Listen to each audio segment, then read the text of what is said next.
Hey, it's Payne, and I'm here to tell you that we're back with a brand new season of Up and Vanished, called Up and Vanished in the Midnight Sun, available right now on your podcast app. In this newest season of Up and Vanished, I'm investigating an unsolved missing persons case in Nome, Alaska, on the edge of the Arctic Circle. Florence Okpialek, an Alaska native, was last seen on August 31st, 2020, and I've spent the last year in Alaska trying to find out what happened to her, putting myself in the most dangerous positions I've ever been in. You don't want to miss this brand new season of Up and Vanished. It is by far the most intense investigation I've ever been a part of. Here's a trailer. She was murdered, taken out on the tundra and dumped somewhere. There's no way they'd say something like that if they didn't know what happened. Somebody's being hurt or taken advantage of. You don't just look the other way. Stay on the phone with you, please. Sure. Do you have a license plate next to the vehicle? There's a truck that's following you guys. We heard gunshots. Where were the gunshots at? If you think you're investigating a murder scene, things have to be documented. We don't know who to trust. From Tenderfoot TV, Up and Vanished in the Midnight Sun is available right now. Listen for free on Apple Podcasts or wherever you get your podcasts. High Strange is an 8-part series. If you'd like to binge the whole series right now, ad-free, you can. Subscribe to Tenderfoot Plus on Apple Podcasts. Hey, it's Payne here. We have some really exciting updates for you. The UFO story has not gotten any smaller or quieter. It's gotten a little bit louder, we think. We have some special guests, some new stories you probably haven't heard yet, and a very special announcement about the future of High Strange. But what you can do right now, and I highly suggest you do, is go listen to a new interview that we did with a man named Jeremy Corbell. It's available on my weekly podcast, Talking to Death. It's out right now. Just go search Talking to Death on your podcast app and look for the most recent episode with Jeremy Corbell. And I promise you, it's worth it. Thanks, y'all.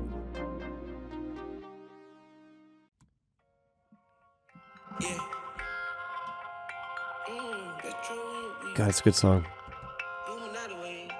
And he's out of jail now. Is he? He is, yeah. Oh, Gunna. Yeah. Yeah. I was like, when did Metro go to jail? Okay, we're back. Out of jail. It's been a minute. Yeah, we're out of jail. Out of jail, straight to space. That's why it took so long. We've been in jail this whole time. No, we've been in podcast jail making other podcasts, but trust me when I say we have never stopped thinking about High Strange because it's one of the most fun shows I think I've ever worked on. No, we're back here because, one, we've missed you. Two, we've really never stopped talking, thinking about, or researching, investigating UFO phenomenon since episode 8 of High Strange. And we've done a couple different things since then. And we wanted to give you another roundtable episode because it's been so long. A lot's happened since we left off. I feel like a year ago, which is about a year ago now, almost, when the podcast first came out, I feel like the conversations evolved even more, like, further past that in a good way, in terms of people just being open to the concept of, hey, maybe there's stuff going on that we don't fully understand, and it's okay to look into it. I mean, I can honestly say that since High Strange ended, I have researched more than I did during the production of High Strange into UFOs, into aliens, into NHI. I am obsessed right. Beyond what I was before. Dylan was already obsessed, I think. I'll always be obsessed. Yeah, if any of you could see our text chain for the last 8 months since we last made this, none of you would ever listen to us. Nothing gets right. It's just all conspiracy theory after all conspiracy credibility theory. of the show. Absolutely. No, but nothing gets through the cracks. Nothing slips through the cracks. We see it all. We've seen everything you think that you need to email to us. We have seen it. Right. We have seen or it. If you're just a casual listener, you're like, what the hell are you talking about, man? Tell me something. Right. Okay. That's fair too. Yeah. Because I'm kind of more in that camp sometimes as well, where you guys send me this stuff. And there's been some big news stories. I think the biggest thing that's happened since the release of High Strange was this kind of legendary congressional hearing. And last minute, Dylan and I decided to take a flight to DC and go to this thing. Wanted to set up what was actually going on that day. Just like for those who didn't know this happened, there was a big congressional hearing about UFOs. And we went to go see these people speak in front of Congress. Yeah, so, I got the call from Payne, late one. It was probably 8 p.m. one night. We had like an hour to get there. Yeah, and he calls me. He's like, we're going to go. I don't own a suit because I'm a child, but apparently you need a suit. You are a child. Yeah, you should own a suit. I should own a suit. I'm 32. Well, I have one suit, And you looked good in it. Let me say. Oh well, thank you. You looked real suave. But that's walking all into the I got. halls. I can't repeat it. Yeah, but we get there. You in your suit, me in just my everyday clothes. Luckily, they still let me in, which is nice. But we get there, not really knowing what to expect, and we get sent into this room next to the congressional hall where the meeting's actually taking place, and it's just full of other nerds. Let's call them nerds. I was going to say alien enthusiasts, but let's call them for what they are. They're nerds. Nerds. Yeah. We were there too. We're like, oh my God, we dressed up nice for this. Oh, yeah. I wanted to go so bad. I was so jealous. Yeah. It was an experience. It was a once-in-a-lifetime experience. Well, there were so many people at this random hearing on like a Tuesday or something that there was a spillover room for press because the actual congressional room was too full for anyone else to attend in there. And so we were in, at first I was kind of bummed. Like, oh man, I wanted to be in the actual room where they're doing this. But it actually turned out to be a cooler experience, I think, because we had a live feed from the room right next door. So we could hear it and see it. But there was way less, there was less rules in this room, I'd like to say. It was the back of the class. It was the back of the class. People were clapping.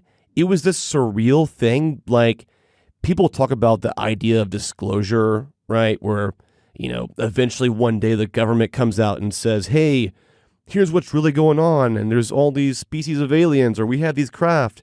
I don't think it's ever going to happen that way. It'd be cool if it did. But it felt like a disclosure moment where you were, maybe I was just too excited, but it felt like in the moment I was witnessing something that was like legendary. I think it's historical. I think Grush will be in textbooks. Okay, let's talk about Grush, because if you don't know who David Grush is, who's really the main person who was testifying before Congress, let's talk about who David Grush is and what he was even saying. What was your favorite thing he said in the congressional? Well, I remember you showing me that this guy was about to come out. There was a whistleblower from the government who was coming out with some big bombshell information, and then they dropped this interview with Ross Coulthart, this journalist from News Nation, and we watched it at the same time. I think we were in Denver or something. Yeah. And you got me hyped on it, and he was saying stuff that was absolutely bonkers, crazy sounding, because you've never heard really many people of that level of clearance say something like that. That's the thing. It's you've heard crazier claims than this. Everyone has. Everyone's heard some crazy shit from some UFO guy who's like, yo, the aliens, I'm talking to him in my head from my bedroom. I can call UFOs to my house, my backyard. We've all heard that. Yeah. If you've looked into this at all, you've heard the crazy stuff. But this guy, the crazy thing about this is he was saying some of the crazy shit, but his credentials check out. He's like legit top clearance, like big deal, counterintelligence guy, came from like working on big missions. Not a dum-dum. Not a dum-dum. This guy isn't some guy. I'm probably saying this wrong, but I think he was about to be promoted to like lieutenant colonel, which is like super high up in the military. Like, this guy is not a joke. He's not some crazy person. But Grush is like almost bulletproof. Like, this guy's like legit. Like, he's a good guy for it. He was briefing Obama on counterintelligence measures. Like, that, they don't. That responsibility doesn't go to. It's just an egg anyone. on their face if this guy is has completely lost his mind, but somehow still sounds completely sane when he's talking. Like, let's just run down bullet point some of the biggest claims that David Grush made to Congress. Can I start with my favorite one? Yes. Mussolini, and this is, no one's going to believe this. The casual listener. Great start. I'm sorry. Mussolini, his Italia, recovered a UFO in 1933. And he's like saying this like this is fact. Like the U.S. government or whatever, this special access program, whatever this black project is, knows about this recovery in 1933 under Mussolini. And this is part of some bigger idea here, where he's basically saying that for decades now, the government has had this secret program, a UFO crash retrieval program, where UAP have allegedly crashed on Earth, and the U.S. has scooped them up and tinkered with them and tried to figure out how they work and kept all this stuff a secret. It even goes beyond that. And this predates Roswell, which is the craziest. Because Roswell is 47? You know, the biggest theory that I've always followed and always believed in is that we set off nuclear bomb tests in 1946, 1947. I don't remember the exact date. You can look it up. It's on Wikipedia. It's Trinity test. We set off the nuclear bomb test, and they came, right? No, this predates this. This is 1933. This is before. So all that, like, they're attracted to nuclear bombs, which they probably are, and nuclear energy and whatever. But this predates this. This is something before that. And what I think he's implied is that it's even older than that, which I think I've thought for a while now. But there are huge claims that go for generations. Like basically, he's alleging that there is this black program, this hidden secret program that Congress and even the president most of the time, if not damn near all the time, is not privy to, where they are keeping the secret that we know extraterrestrial life not only exists, but has been here and maybe even is here. And we have crafts, and the way he phrases it is biologics. Non-human intelligence. Biologics of non-human intelligence, meaning cadavers. Insanity. And you can look past that, though. Like that, you can, dismiss that. Go ahead. And on the surface, this sounds, this sounds nuts, right? But what did he do? He got, in a congressional hearing, he got both sides of the spectrum, both sides of the parties, both parties, to agree. You got AOC, you got, what's his name? Matt Gaetz. Matt Gaetz and AOC, both like, wait a minute. Working together. Both giving a shit, yeah. And this goes into Brian Bender's whole first article that he wrote about this in 2017, where he's like, okay, where is all this money going, right? That's the real issue. This is taxpayer money going somewhere else that it's hidden.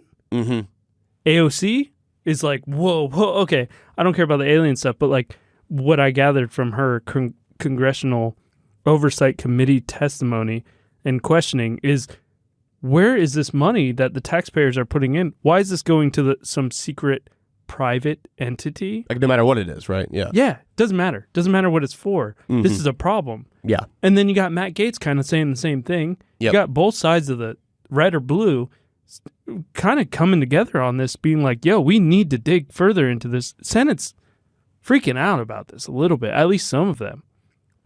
If you remember back to High Strange Season 1, we featured two journalists pretty prominently, Leslie Kean and Brian Bender, and they would chime in kind of throughout the whole series with great insight on different details and aspects and just little historical factoids about the UFO story in American culture.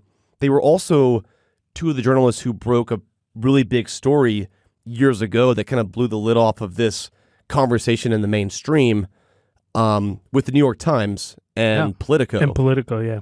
And we met with Leslie Kean a couple of times, and she always sort of kind of hinted at there being some other big thing coming, which is what every UFO person does ever, I feel like. But I believed it this time. You talked to the right person. I think you do know more. And sure enough, though, she's the first person to technically break this David Grush story, the guy who came out with these big claims about this secret government project going on. Yeah. And and so we actually talked to Brian Bender again recently, and gracious for his time, just to kind of catch up on what's all happened since then. And I always enjoyed the way that he pragmatically broke things down, and it wasn't always he didn't always make it about aliens, right? And maybe it is aliens, and it's the way that we think that they are. Mm-hmm. Maybe it is, and it's all these other dozens of things or thousands of things too. Maybe it's none of that, and we don't understand it. Either way, if there's something that we don't understand, I think that it's worth looking into. And he always had that sort of pragmatic, practical approach to it, which I really found refreshing. And so catching up with him was fun. And we're going to play some clips of that for you guys in a little bit. Yeah, no, I really appreciate Brian, and I think I really love that he's mostly skeptical, even though he's heard some stuff. He's heard some stuff that I haven't even heard. Well, hearing is not seeing, right? Right. It's what you want David Grush to come forward with is physical video evidence, physical, something you can DNA touch, evidence. analyze. Yeah. Now, you couldn't really ask for a more credible guy, right? A more credible person. No. But again, it's just you're going on somebody's word. And so that's a big leap. And with claims this big, this new to us as a society, I think that it's only fair to be met with a little bit of scrutiny. But what if he's telling the damn truth? Oh, if he could... I don't know if he is or not, but I will say this. He's pretty fucking believable. I mean, he's good at it.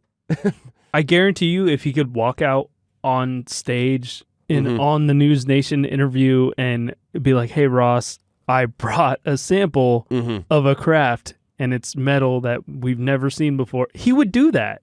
He just can't. You know, he's got to go through the DOPSR process. He's got to get things cleared. Anything he talks about in public or on media, it has to be approved first. So what this process you're talking about, this is where he could get in trouble for divulging, I guess, top secret information? Or, yeah. How does that work exactly from how you know it? Like, so what's he afraid of? So it's weird, but I've only learned this semi-recently since High Strange ended, episode 8 ended. I've learned this afterwards because honestly, after our season ended, so much stuff happened. And I really had to dive deep into this topic and be like, okay, wait, this is actually moving forward in a weird way I didn't expect. Right. Almost in a synchronistic way. So with the DOPSR thing, basically he has to get approval from his higher ups. He's no longer working with them. He's no longer part of the military in any way, I don't believe. But he has to go to the ICIG, which is the... You're already losing me. What's that? Yeah. So it's I'm with you. His higher up. It's basically just think an intelligence leader, right? The leader of the intelligence. To get permission. Yeah. Or something. So, and the DOPSR stands for Defense Office of Pre-Publication and Security Review. Because he has the highest clearance level, there's and that's the thing. There's all these myths about how many clearance levels there are. So he has the highest level of security clearance. So he's trusted with the biggest secrets in our nation, right? Amongst our nation. It has to be cleared because he was a former employee, right? These guys are trying to not go to jail, basically. Yeah, because if they release some classified information to the general public, that is like treason. Yeah, whether the UFO part of it is true or not, if you divulge that, then you're going to jail. If you accidentally give away a missile system that we don't want our enemies to know about, some sensor development that we've figured out that China or Russia or Iran doesn't know or doesn't have access to, it's for national security. I get it. It's classified information. You have to get stuff approved before you can talk about it. But before his congressional hearing, he did a DOPSR, got it cleared. Everything he talked about to News Nation in front of congressional hearing was cleared. He was being very careful about it. You could tell that he was, he had just prepped himself on the scope of what he knew he could legally talk about.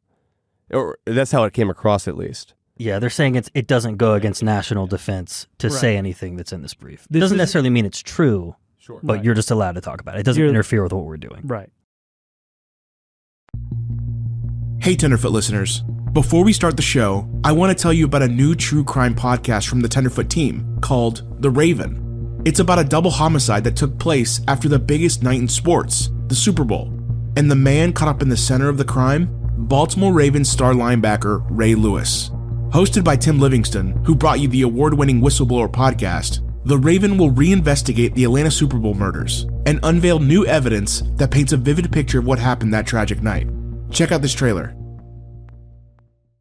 Kickoff for Super Bowl 34. Atlanta, Georgia, 2000, a Super Bowl classic. Hours after the game, 2 men were stabbed in the street. Ray Lewis and 2 friends are charged with murder. It's time to tell the story of what happened that tragic night. When he murdered my nephew, they made Ray Lewis famous. Football, murder, and the man in the middle. From Tenderfoot TV, this is The Raven. Big cases make for big mistakes. Look what happened in O.J. Simpson, and look what happened in Ray Lewis. Listen for free on Apple Podcasts. Search The Raven in your podcast app to follow the show. I got a chance to talk to Brian Bender about David Grush and this congressional hearing that Dylan and I got to attend in person. And because he's smarter than I am, he more eloquently breaks down some of the big key points of what David Grush was actually claiming. And when you analyze it, it's some pretty big stuff. Let's kick to it real quick. Brian, how you been, man? I'm good. What's the latest in your world of journalism? So, well, I sometimes joke that I'm now a recovering journalist. So about a year ago, I left journalism as a sort of daily full-time reporter and editor after, I hate to admit it, but 24, almost 25 years. And wow. I'm still writing, I'm still reporting, but I have a different day job where I'm now basically a Beltway bandit, as they call it. So I'm a communications consultant, mostly helping tech startups and research universities navigate the federal government. So helping them tell their stories. But I'm still writing, I'm still reporting. I'm a contributor to Politico magazine, so working on a couple of sort of bigger projects for them. So, keeping busy, but a little bit of a different audience, but a lot of the same topics: national security, global affairs, politics, once in a while, UFOs. Right. If I trip and fall into the rabbit hole. I just realized before we hopped on this call that the first time we talked was in Roswell, New Mexico at that UFO event. And I never really asked you, I don't think, or at least it wasn't in the podcast, what your thoughts on that was. I mean, because it was, for me, it was like, this is totally bizarre. Also, Roswell, New Mexico does not have enough restaurants. But Applebee's was really good. And that giant alien outside the Dunkin' Donuts, to make it clear, it was a statue of an alien, not a real alien. It's interesting. When I kind of stumbled into the UFO story in 2017, when I was part of that group of reporters that initially got some inside information about some Pentagon research programs that had been going on, that had been kind of secretly funded by Congress in recent years. I kind of pretty quickly made this determination that I'm going to follow the money. So if the government's spending money on UFO research, who's it going to? What's it for? Who are the key decision makers in Washington that are, behind it? Because I was a Politico reporter. I mean, to me, that was the story for us. It's like, okay, this is a political story. It's a policy story. People are really concerned about things that are out there and unidentified, some of which seem to defy what we know about physics. And I decided that I was not going to sort of go too far down the rabbit hole of like sightings and reports and testimonies, because obviously there's this whole canon of ufology that, I once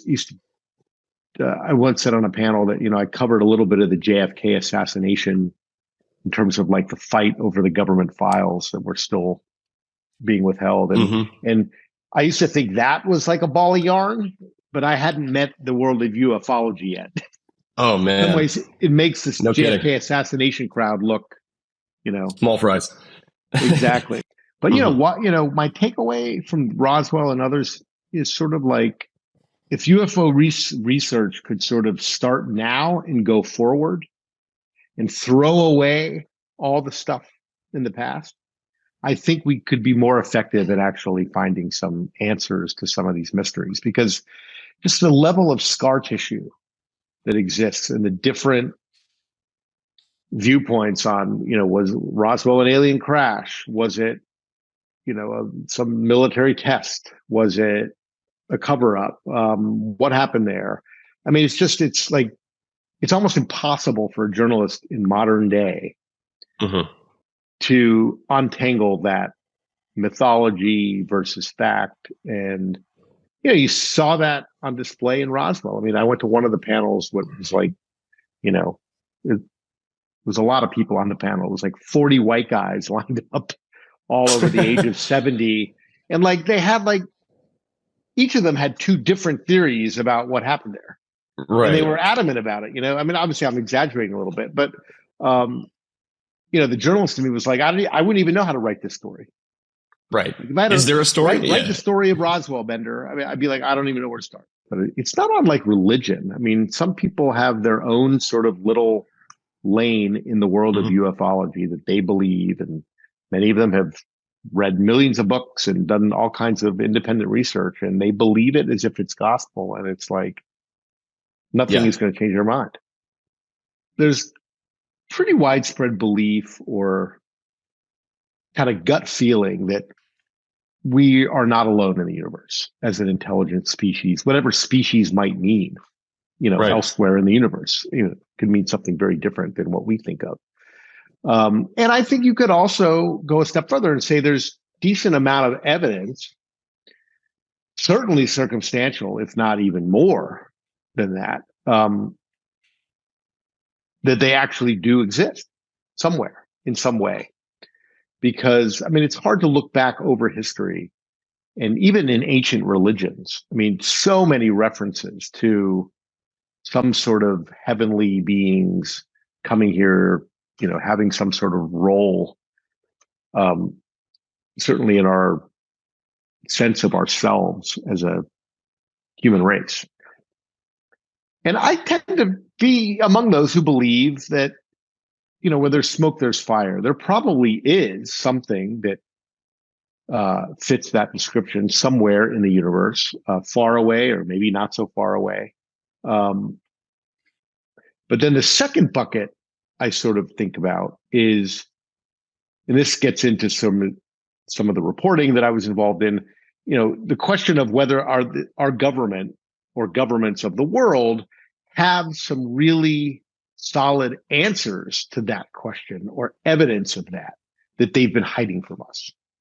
I consider those sort of two different lanes, if you will, because I think you can believe that there are aliens or there are extraterrestrials or some sort of form of intelligent life that, for whatever reason, we can't kind of put our finger on in a sort of convincing way where everybody's like, oh yeah, of course they're here or they've been here. And I'm in that camp, but I'm not yet convinced, like many people in the world of ufology are, that the evidence of that, the proof of that, is somehow resident in some secret government agency or buried under Area 51. And in the grandest conspiracy of all time, the US government, presumably in cahoots with other governments in the world, has kept that hidden from the global public. I don't think that there's evidence of that. I would imagine that even though it's been on UFO Twitter and on a bunch of front page everything all over the news circuit, Some people have probably been living under a rock or just haven't heard about this yet. So to speak to them, just give me a little short recap log line on David Grush. Who are we talking about? So David Grush is a now former intelligence official. He worked for the National Geospatial Intelligence Agency, NGA, which is sort of one of the alphabet soup intelligence agencies, really responsible for using space to map the Earth. Mm-hmm. But he was part of this Pentagon task force that was set up by Congress a couple of years ago to basically answer some of these questions, like were there secret government programs that might know about extraterrestrial crashes? Were there programs that could have been reverse engineered, where we learned some new technology from something that we recovered that we couldn't explain? So David Grush was part of that effort. Last year, he came forward publicly and also filed a request for an investigation through the Inspector General for the intelligence community, which is sort of like the internal watchdog over all the spy agencies. And his claims are that he talked to dozens of people on the inside with clearances like himself who assert that the government did, in fact, have in its custody at some point UFO crash material, and that there was an actual secret program to figure out how does that stuff work. He's made those claims publicly. He's testified before Congress, but he is the first to say that none of the some 40 people that he says he talked to on the inside or people that had real knowledge, does he have firsthand knowledge himself? In other words, he's never seen anything. He's never worked on such a program. He's hearing this from people who swear that this is the case. And when I say I don't think there's evidence of these claims, we don't know what these secret programs were. We don't know where they were run. We don't know how they were hidden. Now, granted, they could all be secret, deeply classified, and so that's why we don't know. But I also think we have to consider that one of the most common things humans do, you and I do it probably all the time in our daily lives, is play the game of telephone, which is I talk to somebody who knows my brother-in-law, who works in the secret agency, who saw the alien bodies at Area 51. I have found in my reporting, in getting to know some of the leading people, particularly former government officials who really believe this, who again will say, I never saw it myself, that they have fallen victim to a little bit of a game of telephone that has gone on for decades. Sort of the water cooler talk, even at the CIA or at the Pentagon, where people hear these stories and they hear them from people that are quite credible. I mean, they have security clearances, they're entrusted with our nation's secrets. But, I do think there is an element of this, of sort of this echo chamber, if you will, that this is true and it's always been true and it's always been hidden. And I talk to the people who know about it, but yet we still haven't seen the goods. And, and people say, well, if it's secret, why would we see the goods, right? How would the government, bring itself to ever let us know? And my rejoinder to that is we get a lot of secrets that get leaked out of the government, tons of them, to the point where they put people in jail for the rest of their lives.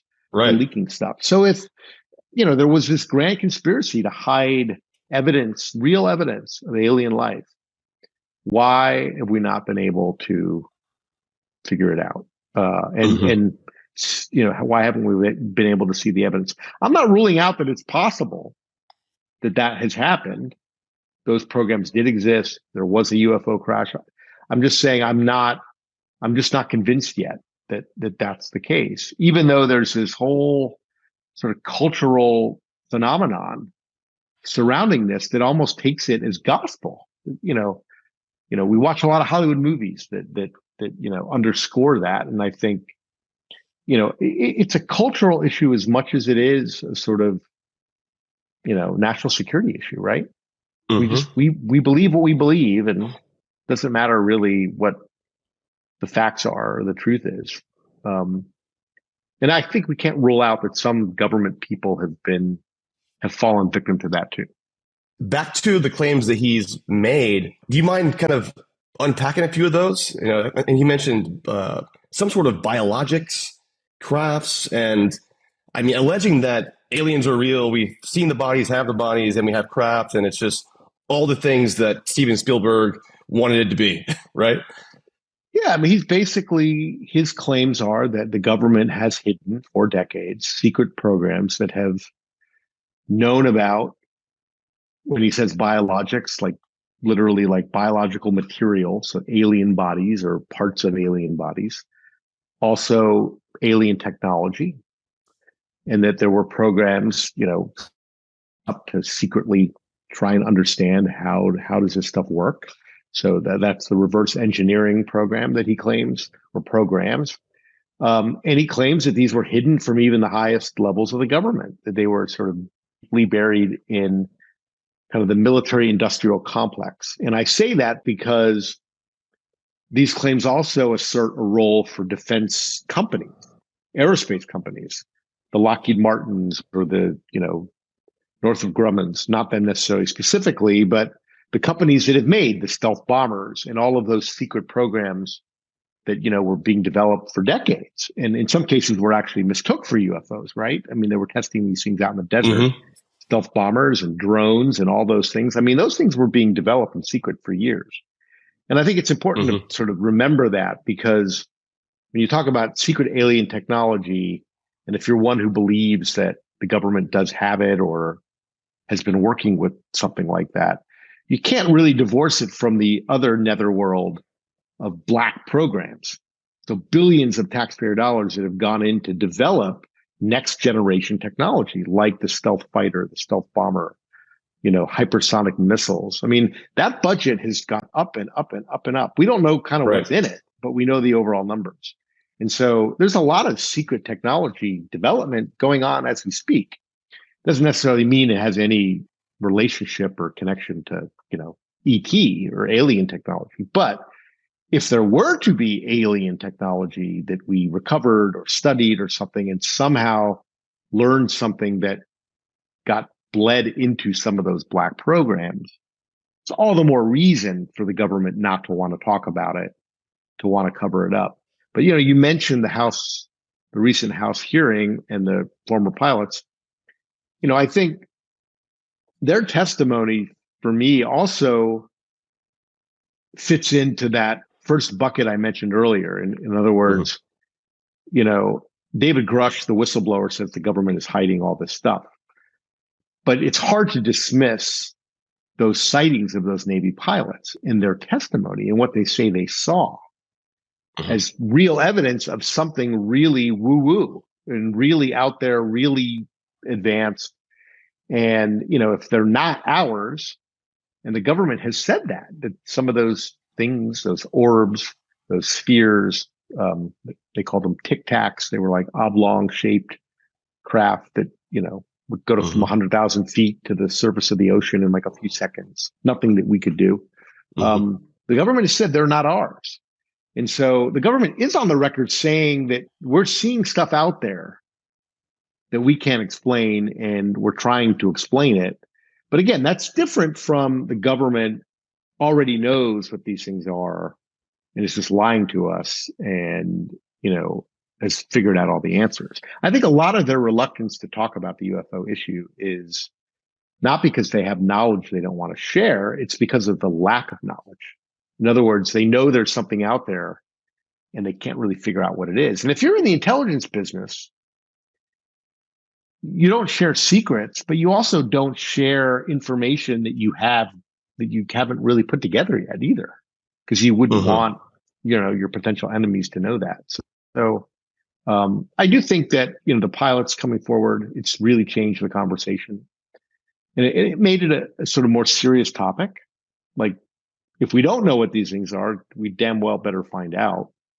But, it's still intriguing to me, the possibility that there is or has been secret programs within our government that do know more and are not sharing more.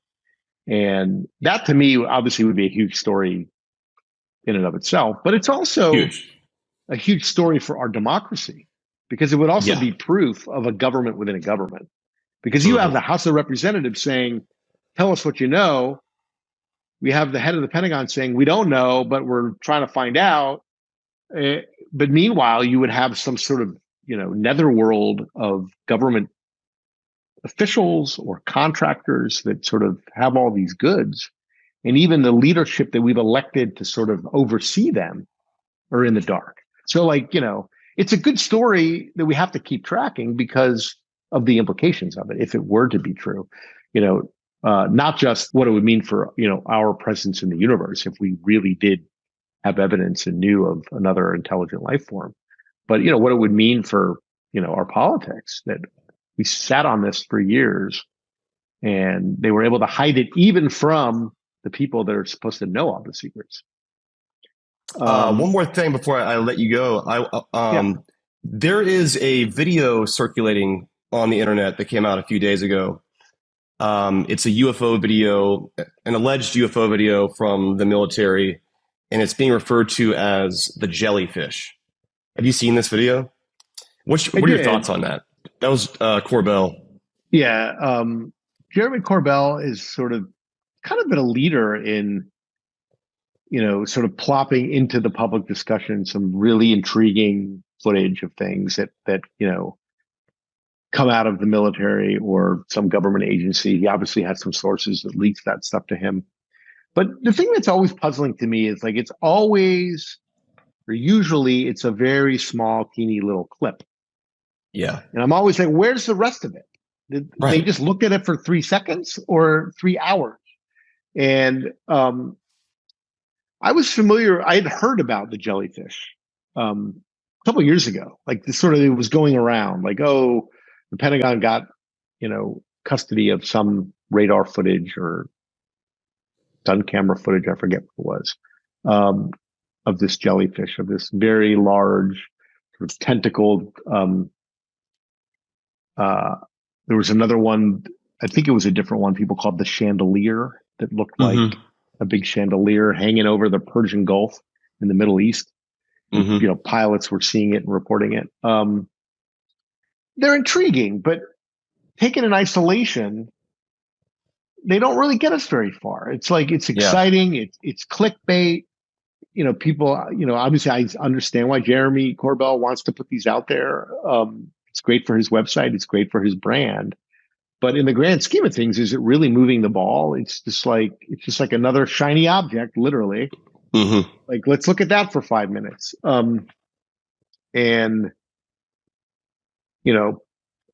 think the next chapter in this, if we want to go back to that, or sort of the breaking point is, and I think we're starting to see it. I don't think it'll be a breaking point in the sense it'll be abrupt, but it will evolve, continue to evolve. The topic of UFOs is now, I think, in a way, much more mainstream and acceptable in sort of acceptable society. This is a little more imminent maybe than the next season, but the Pentagon office is supposed to release kind of volume 1 of its findings from the last few years, I think any day now, which is supposed to be sort of, what are we learning from some of these military pilots, for example? What are we learning about the possible existence of, secret compartmentalized programs that were hiding, UFO material? It's also supposed to report back on they were required by Congress to do a historical study, go back 75 years and try to figure out what might have been hidden. Interestingly, that study is also supposed to focus on any disinformation campaigns that our own government undertook on the topic of UFOs. And I think that's interesting too, because if you really did want to hide something, you don't just lock it in a box in a room somewhere and give 3 people with security clearance, authority over it. You might do that. But I think if you really had a deep, dark secret, you also create around it so much bullshit and so much conspiracy theories.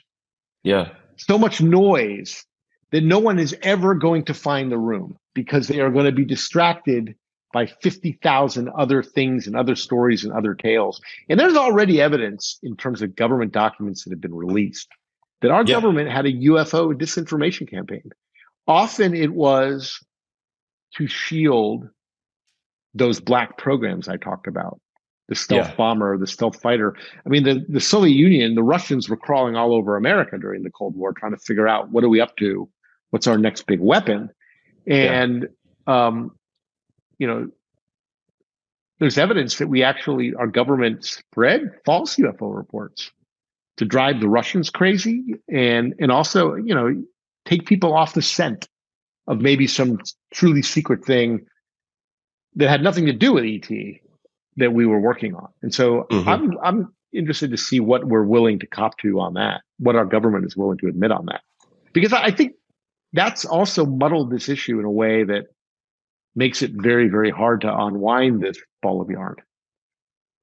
People who care about this, the public, needs to marshal itself to figure out ways. How do we gather more information? How do we, on our own, study these reports and see if we can figure something out?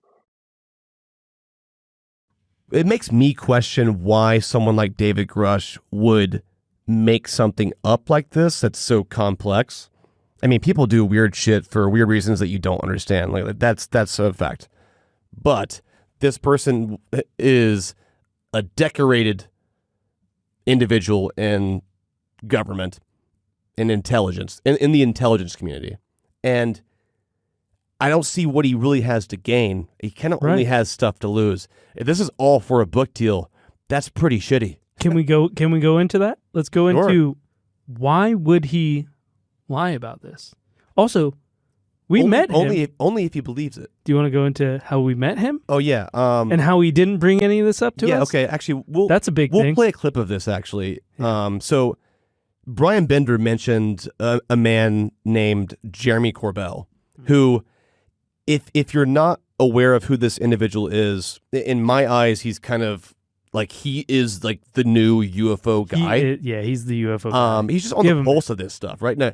Yeah, but like there's been another UFO guy. There's also George Knapp. But that's his... but like right now, like he is on the pulse of all things UFO, UAP, and tends to get all of the government leaks and clearly has some great relationships with secret sources and has broken a lot of big stories in the UFO genre here. I recently sat down and interviewed Jeremy Corbell, which I've been trying to do for a long time. Actually, we were trying to interview Jeremy well over a year ago while we were making High Strange Season 1. Mm-hmm. Mike and I actually flew to Vegas. If you remember in the first season when we went to Area 51, it was the same time that we were there. And we simultaneously stayed at this hotel in Vegas and attended this Star Trek conference. Amazing. We're not Trekkies. I don't really even know much about Star Trek. Speak for yourself. I kind of. No, it's fine. I'm not saying anything. It's not bad. I was like, didn't feel like I was a diehard fan enough. Like William Shatner was there. It was the whole thing. It was cool to see. Yeah. But Jeremy Corbell was there with another journalist, George Knapp, who we've used some clips from his some of his journalism in Season 1. And they spoke on a panel, and my plan was to hopefully, grab him afterwards and have a sit down with him. But he was super busy, like most people are in the world, and we had to postpone it. But I realized, and I'll play this clip. I'll play this clip from the interview in a second. But I realized that in my interview with him, he was describing that scene where we met after the panel in Vegas, and we were at the elevator. He goes, "You know who I was with that day, right?" I was like, "Yeah, George Knapp." And he goes, "No, the other guy, David." I was like, "Oh yeah, the David, the tall guy, right?" Yeah. He's like, "That was David Grush." And I was like, and David Grush being the guy at the congressional hearing, the guy who's started a whole brand new conversation about this. And in that moment, I go, "Holy shit, you're right." I see his face now, and he is tall as shit. And I hear his voice, and I go, I'm in the Uber back to the airport, and I text both of you guys. I go dig up that tape, because I was also like secretly recording all that, which I told him at the end that I was doing that. Yeah. I said, go play that tape back and go to this moment. And I was doing it on Dropbox, and I was like, holy shit, that's his voice. Yeah. That's him. We'll figure it all out. What's up, man? Payne. Oh, you're Payne. I'm What's Payne. up, man? How you doing, man? This is my producer, Mike. Yeah. Nice to meet you, Mike. As soon as he tells me the layout for it, I'm going to suggest some guests that I can get him in contact with. It's like an audioscape thing. Yeah, it'll be the documentary version, right? Beautiful. Yeah, I want to help you. Yeah, it's going to be, I wouldn't waste your time if I didn't think it was. This is my bodyguard, legit. Dave. Yeah. Hey, don't be my ass. I'm the special friend here. He just hugs people. This is Dennis. Yeah. He hugs people. You don't need a bodyguard, but still be my ass. Yeah. I know he probably could beat my ass. Yeah. Oh, Dave, He's a big exactly. ogre. You're so big. The thing that we're working on is going to be just targeted towards breaking the stigma and kind of just self-acknowledging, just like, yeah, we're self-aware. Like, yeah, it's aliens and it's silly, but is it though? Like, you know, what's really up is the entire tone of the whole thing. Yeah. And I think that will resonate with just everyone. Yeah. And I think that it could be a way to just push the narrative forward. And I'm sure we'll find time for a beer or I love that. mini golf in the dark light. Yeah. I saw the mini golf place. Actually, he did jujitsu for the first time. He just, yeah, exactly. Beers and mini golf. What are y'all doing later tonight? Don't know yet. Okay, so, hit me up because we might be going to, you know, Zed. Zed, yeah, the DJ. Yeah, like I'm like friends with his manager really well. Like, Really? so I could probably get us all backstage. I was Just gonna like, say, I used to, in a different life, I used to be like- a laser lighting designer. I used to do so you're Batista, Marcus Schultz. very cool. You know, Yeah, if that's the different life before- if that's the before I vibe, got even into if it's some for like an music hour, things, like it might be a fun little thing if Get it all? that's cool. we run out of stuff to do. I don't know. Yeah, Dude, no, I'm all. thank Yeah, you it's so right. much. Yeah, no, it'd be Yeah, I fun. never you worked get with it. Zed. I mean, Like, this that's was all- he came on my scene. He's super cool. After I kind of left and retired from that Yeah, world. good. But Yeah, it did. yeah, I did lasers. All right, fine. Yeah, so you like know about the Major legit, Laser, the cool ass when they laser. came out, Major Laser, I did their shit at like, Oh, sick. Yeah, light lasers. I used to be the senior laser lighting designer. So, I'll sit back and the listen. previous life before I, did some other things. All right, we're gonna run. The nation. That thing. Let me know if there's anything. Yeah, I did some other things. I'll shoot you a text in a little bit, man. Okay, Hey, brother. nice to meet you, man. Hey, great talk too. That was awesome. It's a weird thing that this guy who comes up with this, what could potentially be a life-altering story in the UFO narrative, was right there next to us. And we've also been trying to reach him for like months. But now, hey, now we know that we're only 1 degree away. Also, David Grush is standing right fucking God, there. it makes me want Talking to just gouge my eyeballs talking to me about Zed, and you're inviting him to the Zed show. Yeah. Which is just another I'm like, dude, weird. you're going to go to the Zed concert, dude? You're like, I don't know you, but you should come And to like, the Zed it sounds like concert I was tonight. being lame, but no, like we were Tim on Smith, stage. actually, speaking of Tim Smith, if you're hearing this guy's amazing. He's Zed's manager. And Skrillex. And among other people, he does a He's whole big bunch time. of shit. He does cool He's big shit. time. Cooler shit than I do. He was in Vegas the same time we were. Mm-hmm. And we met up with him, and he's like, "Yeah, you guys want to go to backstage Zed?" And I was like, "I mean, what is that a question?" And so I was clearly like, "Hey guys, like, you want to go backstage Zed?" Turns out it was actually even cooler than I was even talking about. It was, I mean, It was in his DJ booth. it wasn't backstage. I was DJing vicariously. We could touch his button. Yeah, I could touch his butt. I mean, I And could that- have. Actually, no, I did give him my hat, and he threw it into the crowd. You told him to. Little known story, actually, about Tim Smith is that this man, who is amazing, love this guy, Zed's manager, he is actually the sole reason that I was ever able to talk to Travis Walton. I told him I was doing this show a long time ago, when I first met him, I think, and he's into the topic, and I was keeping him up to speed, and somehow Travis Walton came up. He's like, I know that guy. I've met him before. I was like, what do you mean? He's like, yeah, I met him at a conference or something, and Tim is a big UFO guy, and I guess made the connection with him. And remember that day when we were waiting on Travis Walton to come, and we thought he was never coming? And I was texting Tim, And I to this day think that Tim sent a text to Travis and like helped change his mind. Oh, yeah, absolutely. Because he was very late, and that's all good. But I think that he was having doubts and about wanting to do it. Yeah. And I talked about that in the podcast. I just left that little detail out. Jeremy Corbell has insight unlike most people do in this space, unless you are part of the government, because he has relationships with these people who have leaked videos, the stuff that's spawned some of the biggest articles you've heard and seen and read online. I sat down and talked to him, and it is an amazing, eye-opening conversation, and I want you to go check it out on my weekly show called Talking to Death. And I know it's annoying, you have to go click another app and all that stuff, but in the meantime, while we're working on High Strange Season 2, every week on my weekly show, we talk about stuff like this sometimes. Talk about true crime, talk about UFOs, talk about aliens. And if you want to just follow along as we're building these shows and actually working on High Strange, that's how you could do it. So if you want to check out the full interview of Jeremy Corbell, which I think you really should. It's worth checking out. To me, it's one of the better ones that he's done, mostly because I feel like he was just open with stuff. And I even asked him what I felt like were some real, rational, harder questions, and he had good answers for them. I asked Jeremy Corbell what he thinks, in his opinion, is the most interesting, compelling footage of UFOs out there, which is a big question because there's a bunch of shit out there and a bunch of nonsense and a bunch of stuff that might be real that we don't know. So I asked him this, and this is what he said. What do you think personally is the most compelling evidence of extraterrestrial life? Personally, like the first question that I've asked every single person I've ever tried to like interview. I was so naive. I'd say, "What's the best?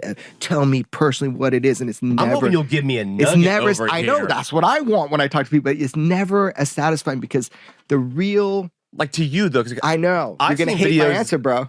I know it. Okay, what is it? Are you ready? It sucks. Okay, what is it? It is the preposterous preponderance and the weight of the cumulative evidence and my personal experiences that gives me the most powerful feeling of that is the evidentiary culmination proof. Of it. It's the culmination over decades. And the preposterous preponderance of evidence. And we could break that down for your viewers. What does that mean? Everything from multi-sensor platforms to like I get where you're going histories. With this. Yeah. I mean, I could like point to one thing that I think is pretty good. Yeah, just like one case. Yeah, what? Yeah, give me one case. Yeah, sure. I think the least valued and the highest return on a case is looking at the 2019 UFO swarm events over the 10 Navy warships, the story that George and I broke, with unparalleled multi-sensor, multi-platform footage that we were able to obtain and release.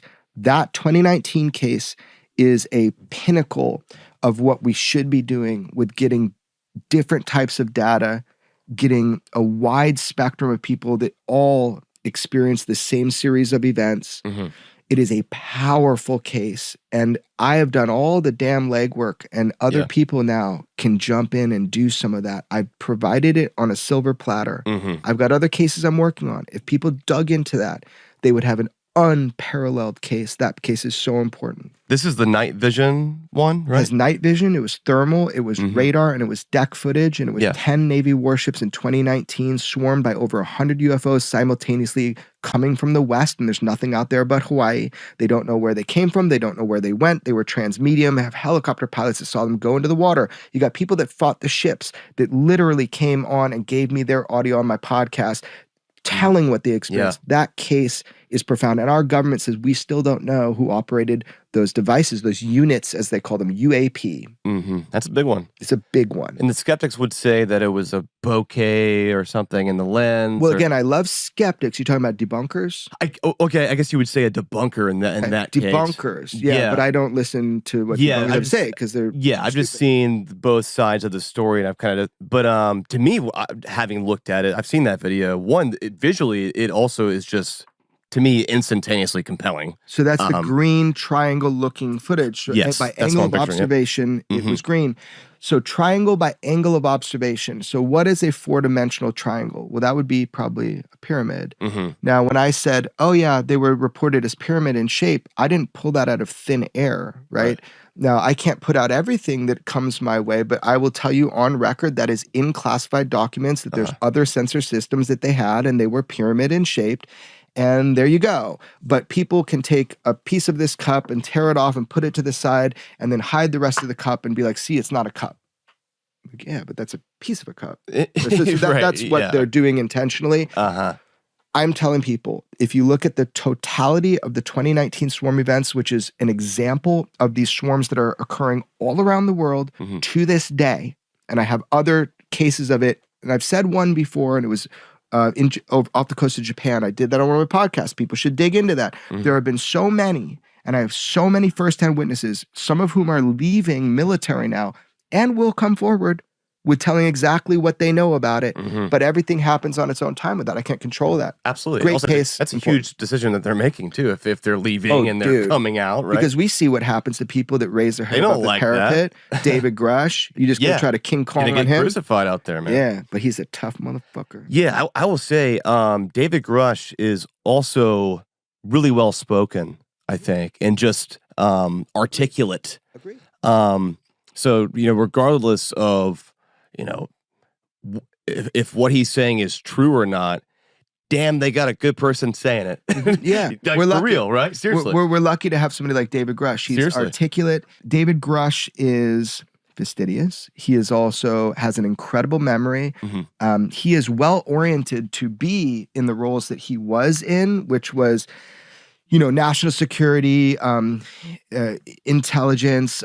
He was a high-ranking intelligence officer, career guy. He's the kind of guy you want protecting America. He's the kind of guy that was in a position to know and see these black programs. He's the guy that uncovered with, dozens of witnesses, these UFO or non-human intelligence craft being reverse engineered, that kind of thing. And then he pushed over those sources, like he says up to 40, and he put them over to another investigation into the ICIG, Intelligence Community Inspector General, like the police of the intelligence community.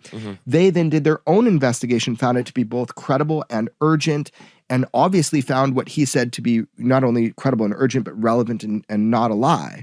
So really, we're lucky to have David Grush having come forward to the degree he has. There's more he could do, but he has to abide by the law and does not want to hurt the United States of America. So how do you do it? And he's trying to do it the right way.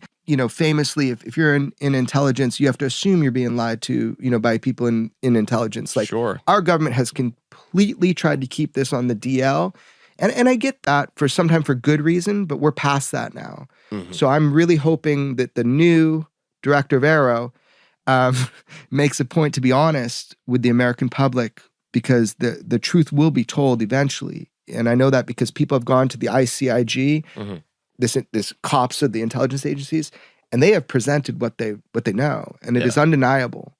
So now it's just a matter of following up on it. So the truth will come out. And if you're going to be remembered in history because you got the hubris and the little, coat pins and you want to be remembered in history, don't fucking lie. Yeah. How about that? Start there. Be honest with the American public. I just know that certain truths will come out, easy way or hard way. And I am all down for the hard way, and so are other people. It ain't pretty, though. It would be nice if it came out in a controlled way where this disclosure process is. When we can get to a point where we stop pointing the finger at each other and being like, we could have difference of opinion, but when we're all in it together, we have some consensus that this is worthy of us looking at. You're going to see that completely unravel. You're going to see, I mean, I'm not a predictive person. I don't know when my coffee pot's going off, but I imagine that if we stop this kind of weird infighting and just try to look at the truth together, it will be abundantly clear that there's a true mystery here, and we could benefit from looking at it together. We've been ignoring it for quite some time. We've been that guy, on the corner of the table saying, denying it, really. Yeah, going along with everybody, Well, it's easier to feel like we do know everything, but that's always never been true. That's never. Why is it true now all of a sudden? It isn't. Yeah. Right. I think that's a weird burden. Like, I am wrong more than I'm right. Right. But Dang it! See, Well, that's how you know that you're right. Is if you've ever been wrong. Yeah, right? well, or unless you're always right. Then yeah. Have you ever had that moment where you're a kid, right? And you fight for something. You're like, I know for sure they said left and not right, and then you just get a complete you were totally wrong. Yeah. Have you ever had that experience? Yes. Yes. Did you learn from that? Yeah. I don't ever want to feel that way again. Okay. Yeah. I learned that. Holy shit! I gotta triple check things, quadruple check them, because we are all flawed. We have a chance to be wrong. Absolutely. So you always put that in the front of the mind. Yeah. You got to check yourself. Always. And have other people do it for you too. Help you. Jeremy gets so much hate on Reddit and on Twitter that he's a grifter, that he's just saying stuff and he's believing stuff that people tell him. Bro, this is one of the most sincere dudes I've ever talked to. And he's not tricking anyone. He believes this stuff. People come to him with information that they trust him with, and he keeps them anonymous, and he doesn't put it out right away. And he might sit on stuff that he's known about forever. The UFO people are turning against him and he's just a dude saying next time. But no, this guy wants all the same stuff we want. He wants disclosure. He wants this stuff to come out. He wants to out every source that's ever came to him, but he can't. Yeah, he's in the business of furthering this. You have to gain pushing trust the ball of people. forward. Yeah, and to keep trust and to keep other sources coming to you anonymously, you have to respect the current ones you have right now, and he does that, and he's very sincere. Yeah, and I asked him hard questions, normal hard questions. If I were to say, hey, XYZ, and you're like, holy shit, that sounds unbelievable, you'd be like, tell me more, or what do you mean, or how do you know? And I was asking those kind of questions, and I feel like, those are questions that are probably annoying, but he also knows the value of those questions. And I had never at all was trying to, catch him in something. I wanted him to take the time to explain one more detail that might be and I was looking for myself.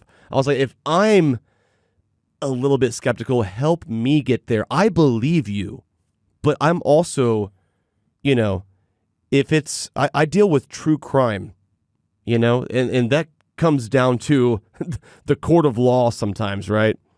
Facts, evidence, statements, witness testimony, shit that you can present to a jury to make your argument.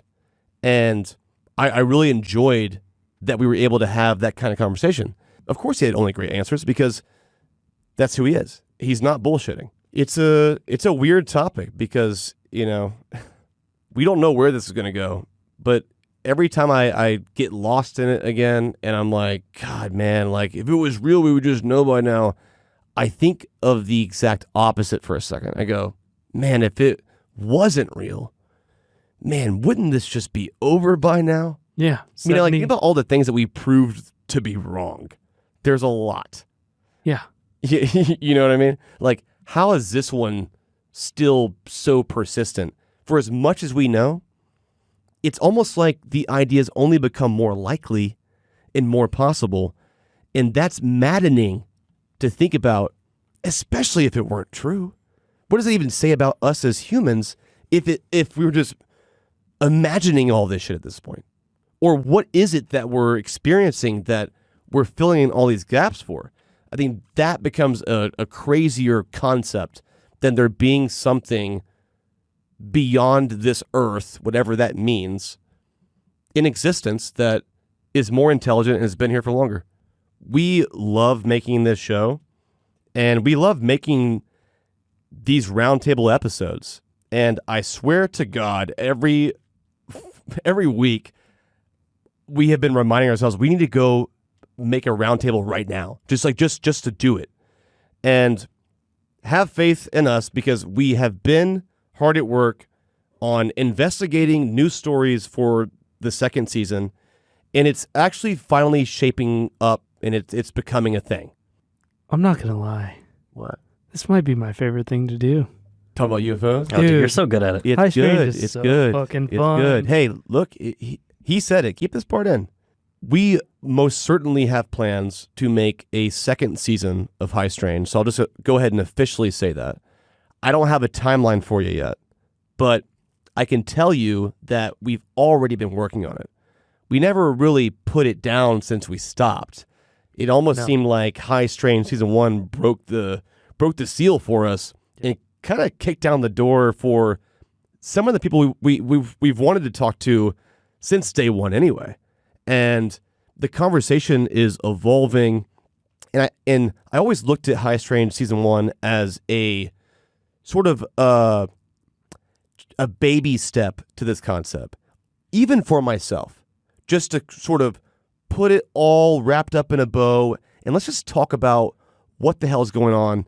And I feel like if you were riding with me the whole time in Season 1, that we're probably in a similar spot no matter where you land, that there's something going on, right? You can't deny it. And so the conversation's not dead. It's only more alive than ever. And I had a thought that conceptually for High Strange Season 2, a lot of people have emailed me and they've said stuff like, is this just like an American thing, right? All the stories we covered were mostly American stories besides the Rendlesham incident, which was the American military, but happened in the UK. But I can totally see how just the folklore around UFOs, Area 51, the U.S. government, flying saucers, a lot of that stems from American pop culture, right? But the crazy thing is, and I've learned this even more since the season ended, is that it's a legitimate worldwide thing. Absolutely. It's happening in every single fucking country you can think of. And I think a lot of those stories, to me, almost hold more weight because it just goes against the pop culture hoax sort of concept that we lean into when it seems too good to be true here. And please, go check out Talking to Death, my weekly show. We all three work on this show. Every interview that you hear on that show, we've all been in the fucking room. And it's a fun array of people. And we do talk about UFOs with people you would never expect us to. Yeah. So go check out Talking to Death. Right now, my true crime show, which is how this all started, Up and Vanished, is out. And so we're doing these intros in the beginning of the Talking to Death episode. We're breaking down that. So if you haven't heard Up and Vanished, go check that out. But yeah, we're coming back. We never left you. We always loved you. And please, talk to us. Send us an email, follow us on social media at High Strange. Tell us what you think. And we may or may not respond. We'll post this jellyfish UFO video on the Instagram, the High Strange Instagram. It is weird looking. It's like I don't know what it looks like. It doesn't look like a traditional UFO in the way that you are probably imagining it. It looks like looks like a jellyfish. Well, have you seen the peanut butter one? The what? The peanut butter? Is this a bad joke? It's a bad joke. Okay. What's the punchline? Yeah. Can't wait. When does it get funny? Well, it's the peanut butter incident and the jellyfish incident. Oh my! The peanut butter God, and jellyfish. Wow, that's hilarious. God, we went too long. We talked for too long. We have fried our brains, everybody. But no, in all seriousness, thank you for being patient with us. We love you guys. And we will see you very soon. Go check out Talking to Death. The Jeremy Corbell interview is all about UFOs, and I know you'll love it. Thanks. Thank you for being a friend. Thanks. On the spaceship, now I'm a space cadet. Big white mansion in my habitat.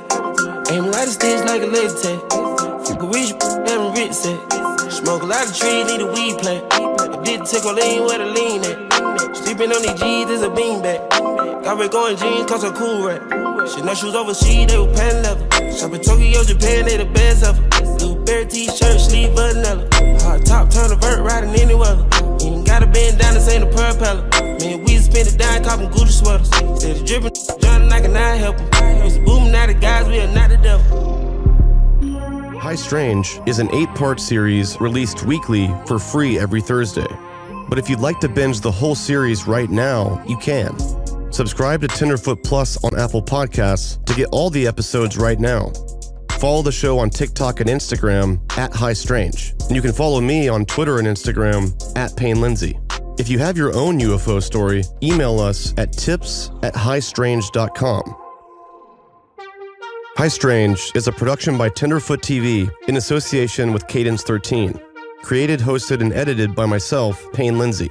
Executive producers are myself and Donald Albright. Editing by Mike Rooney, Cooper Skinner, and myself. Original score by Makeup and Vanity Set. Sound design, mixing, and mastering by Cooper Skinner. Additional production by Mike Rooney, Dylan Harrington, Eric Quintana, Sean Nerney, Meredith Stedman, and Sydney Evans. Our cover art is by Polygon. This episode features the song Space Cadet by Metro Boomin featuring Gunna.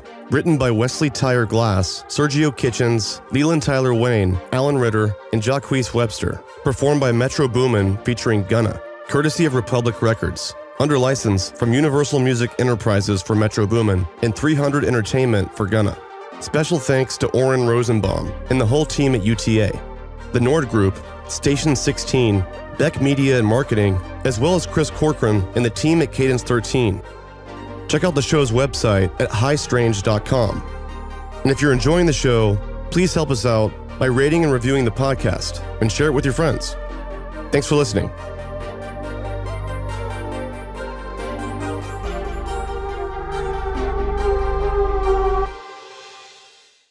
High Strange is an 8-part series. If you'd like to binge the whole series right now, ad-free, you can. Subscribe to Tenderfoot Plus on Apple Podcasts.